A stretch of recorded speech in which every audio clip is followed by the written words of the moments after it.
Bismillahirrahmanirrahim. Assalamualaikum warahmatullahi wabarakatuh. Alhamdulillah wassalatu wassalamu ala Rasulillah wa ala alihi wa sahbihi wa mawalah amma ba'du.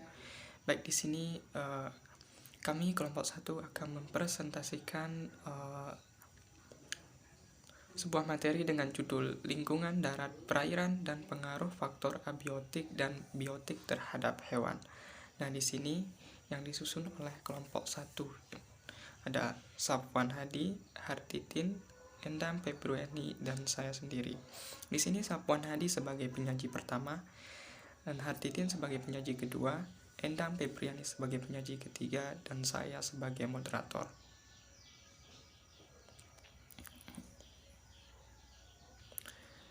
Baik, di sini kita masuk ke lingkungan darat yang akan disampaikan oleh saudara Safwan. Kepadanya kami persilahkan. Bismillahirrahmanirrahim. Assalamualaikum warahmatullahi wabarakatuh. Sebelumnya terima kasih kepada moderator yang telah memberikan saya kesempatan dalam menyampaikan materi tentang lingkungan darat. Ekosistem darat ialah ekosistem yang lingkungannya fisiknya berupa daratan. Ekosistem darat terbagi dalam berbagai bioma. Bioma merupakan habitat dalam skala yang luas yang tersusun atas berbagai hewan dan vegetasi berdasarkan letak geografis atau ketinggiannya dari permukaan laut, ialah variasi iklim. 1. Lingkungan udara atau atmosfer. Atmosfer adalah lapisan udara yang melingkupi sebuah planet bumi. Atmosfer bumi terdiri atas nitrogen yang 78,17%, oksigen yaitu adalah 20,97%, karbon dioksida ialah 0,036%, dan gas argon yaitu adalah 0,90%, dan lain sebagainya. Yang kedua yaitu adalah lingkungan air atau hidrosfer.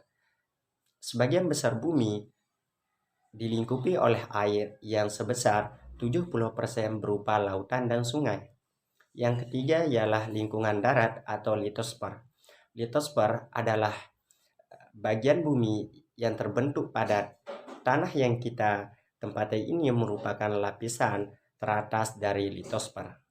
Yang keempat atau yang terakhir yaitu adalah lingkungan flora dan fauna. Biosfer. Biosfer merupakan lingkungan hidup yang terdiri atas flora dan fauna. Flora mencakup semua jenis tumbuhan, dan fauna yaitu adalah mencakup semua jenis hewan. Bioma. 1. Hutan hujan tropis merupakan ekosistem klimatik dengan curah hujan yang tinggi mencapai 2000 sampai 5000 meter per tahun. 2. Yaitu savana. Savana merupakan ekosistem darat yang terletak di daerah sekitaran Khatulistiwa. Memiliki curah hujan lebih rendah daripada hutan hujan tropis, yaitu 900 atau 1500 meter per tahun. Yang ketiga, gurun. Gurun merupakan ekosistem daratan tertandus dan terkering di permukaan bumi. Keadaan alam ekosistem gurun sangat kering dengan curah hujan yang sangat kecil, yaitu kurang dari 250 meter per tahun. Yang keempat yaitu adalah tundra. Tundra merupakan salah satu jenis bioma yang ditemukan di sekitaran kutub utara dengan ketinggian tempat lebih dari 2500 meter. Baik, sebelumnya terima kasih kepada saudara Safwan telah menjelaskan kepada kita semua tentang lingkungan darat. Nah, di sini kita akan masuk ke lingkungan perairan yang akan dijelaskan oleh saudari kita Hartitin. Kepadanya dipersilahkan. Saya akan melanjutkan presentasi dari Safwan Hadi, yaitu tentang lingkungan perairan. Ekosistem perairan merupakan ekosistem yang lingkungan luarnya didominasi oleh air sebagai tempat hidup berbagai organisme air. Hewan yang hidup di dalam air antara lain ikan, belut, udang, gurita, cumi-cumi, dan lainnya. Adapun di laut, ekosistem perairan laut adalah lingkungan perairan yang permukaan daratan. Hampir 70% dari permukaan bumi ini terdiri dari perairan laut, sehingga ciri utama dari perairan laut ini adalah habitatnya yang tidak terisolasi dan berhubungan satu sama lain.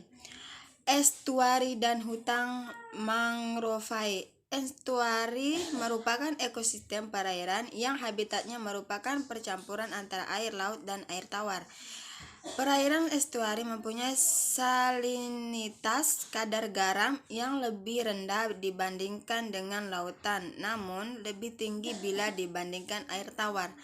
Adapun di sungai adalah suatu bahan air yang mengalir ke satu arah. Aliran air dan gelombang secara konstan memberikan oksigen pada air. Suhu air bervariasi sesuai dengan ketinggian. Di danau merupakan cekungan besar penampung air baik dari air hujan maupun air sungai. Mungkin itu saja dari saya. Terima kasih kepada Saudara Hartitin. Nah, di sini kita sudah akan masuk ke materi pengaruh faktor abiotik dan biotik terhadap hewan yang akan dijelaskan oleh saudari kita Endang Febriani. Kepadanya dipersilahkan. Baiklah, saya akan melanjutkan materi dari saudari Hartitin tentang pengaruh faktor abiotik dan biotik terhadap hewan. Yang pertama ada komponen abiotik. Komponen abiotik adalah unsur-unsur tak hidup di dalam ekosistem. Komponen abiotik, ekosistem terdiri atas kondisi fisik dan kimiawi lingkungan tempat tinggal atau habitat makhluk hidup. Adapun contoh yang terdapat dalam komponen abiotik antara lain yaitu air, suhu, cahaya matahari, oksigen dan oksigen terlarut, kelembapan, ketinggian atau elevasi, organisme lain atau bisa disebut produsen dan konsumen. Yang kedua ada komponen biotik. Komponen biotik adalah komponen hidup di dalam suatu ekosistem. Komponen biotik meliputi semua jenis makhluk hidup di dalam ekosistem tersebut seperti manusia, hewan, tumbuhan, dan mikroorganisme. Peranan makhluk hidup di dalam ekosistem terbagi menjadi 4, antara lain yaitu yang pertama produsen, yaitu makhluk hidup yang dapat memasak atau membuat makanan sendiri dari bahan-bahan anorganik. Kemudian yang kedua ada konsumen, makhluk hidup yang memakan makhluk hidup lain atau bahan-bahan yang dihasilkan oleh makhluk hidup lainnya. Konsumen tidak dapat membuat makanan sendiri sehingga sangat tergantung dengan makhluk hidup lain sebagai sumber makanannya. Yang ketiga ada dekomposer, yaitu makhluk hidup yang berperan menguraikan sisa-sisa makhluk hidup yang telah mati atau sampah menjadi bahan penyusun tanah. Dan yang terakhir, detritivore, yaitu makhluk hidup yang memakan serpihan, remukan, fragmen-fragmen kecil atau sisa-sisa hancuran hewan yang sudah mati. Sebelumnya terima kasih kepada saudari Endang dan semua pemateri. Baik, di sini kesimpulannya yaitu lingkungan darat yaitu lingkungan yang ekosistem fisiknya itu berupa daratan, sedangkan yang lingkungan perairan adalah ekosistem yang mendominasi bagian luarnya itu adalah air. Nah, di sini untuk yang abiotik adalah unsur-unsur yang tak hidup dari ekosistem, sedangkan abiotik adalah unsur-unsur hidup dari ekosistem tersebut. Mungkin itu saja dari kelompok kami. Untuk kurang lebihnya mohon maaf. Wallahul muwaffiq wal hadi ila sabilil. Wassalamualaikum warahmatullahi wabarakatuh.